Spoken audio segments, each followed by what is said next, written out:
Reports from China's western Qinghai province say hundreds or even thousands of Tibetans marched on government offices Friday. The protests come amid attempts by China's government to maintain social stability during a political transition.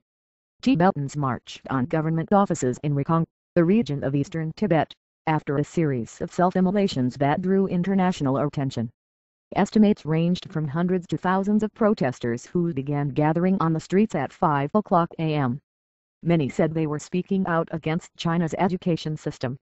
Our sources have confirmed that many of the students have been calling for freedom of language and for the return of His Holiness, said Stephanie Britton, executive director of rights group Free Tibet. Mass protests in Rekong also occurred in 2010, when demonstrators spoke out against China's plans to replace Tibetan with Chinese as the language of instruction in local schools. They're having to make a difficult choice about what language they choose to study, because if they have to access future education opportunities, particularly higher education, and then employment opportunities, then they need to study in Chinese. If they choose to study in their own language, this will marginalize them in the future, Rigdon added. This month the United Nations' most senior human rights official urged China to allow independent monitors and journalists to visit Tibetan areas where immolations have taken place.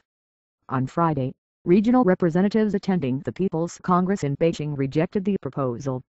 Kyongba Punkog, the chief delegate from the Tibet Autonomous Region, said that China does not welcome some people who think Tibet has many problems, human rights issues. He added that most Chinese officials do not think it is appropriate for rights officials to come to Tibet to conduct an investigation. Reports indicate the protesters are mostly students and monks. While security forces have not yet intervened in the protests, police and armed forces have reportedly been deployed outside major Chinese government offices where people are demonstrating. On Thursday, Tibetans gathered in the same area to mourn at the funeral of Khalsang Jinpa, who set himself on fire to protect China's policies on Tibet.